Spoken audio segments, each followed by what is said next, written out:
ขี่สลิงอยู่ตาดฝานใช้งบประมาณเท่าใดแล้วหลังจากที่เฮาไปฮอดพุ่นแล้วเฮาจะกลับมาจังใดละกลับมาฮอดบนใดคลิปนี้มีคำตอบเลยทุกคนสำหรับแหล่งท่องเที่ยวตาดฝานแม่นตั้งอยู่เมืองปากซองแขวงจำปาสักเลยทุกคนซึ่งบริเวณอ้อมรอบของตาดฝานแม่นยังจะมีตาดเยืองตาดจำปีแล้วก็ตาดอีตู้อยู่ใกล้ๆกันเลยทุกคนผู้ใดที่ไปเนาะอย่าลืมไปแวะ2-3 ตาดนี้เด้อสำหรับค่าเข้าชมตาดฝานเนาะแม่นคนหนึ่ง20,000 กีบค่าขี่สลิงแม่นคนหนึ่ง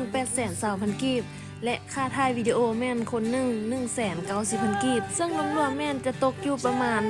1,30,000 กีบเนาะแต่ว่าตัวนี้บ่ได้ไล่ค่ากินกาแฟค่าน้ำอีหยังต่างๆเลยเนาะตัวนี้แม่นเฉพาะค่าเข้าแล้วก็ค่าขี่สลิงและนอกจากขี่สลิงเนาะก็จะได้ไต่ใส่เสื้อกแบบนี้เลยนอกจากไต่ใส่เสื้อกตัวนี้เนาะก็ยังจะได้ย่างอีกประมาณ100 เมตรและสำหรับเส้นสลิงเส้นสุดท้ายเนาะแม่นจะไปจบอยู่ที่ไกลๆกับเส้นทำอิฐที่เฮาขี่เลยทุกคนจะบ่ได้ย่างไกลเนาะสำหรับผู้ใดที่มีแผนอยากไปขี่สลิงอยู่ตาดฝานเขาแนะนำเลยเด้อเนาะเพราะว่ามันตื่นเต้นแฮงทุกคนแล้วก็วิวโคตรงามเลยตอนแม่ค้าไปเนาะก็คือฟ้าจะครึมๆฝนกำลังจะตกเนาะเสียดายแฮงอยากให้ฝนตกแล้วก็อยากเห็นอายหมอกเนาะแต่ว่าเทื่อนี้ก็คือพลาดแฮงเนาะบ่เห็นหมอกแต่ว่าเดี๋ยวโอกาสหน้าจะไปลองใหม่เนาะสำหรับคนที่ย้านเนาะบ่ต้องย้านเด้อทุกคนม่วนแฮง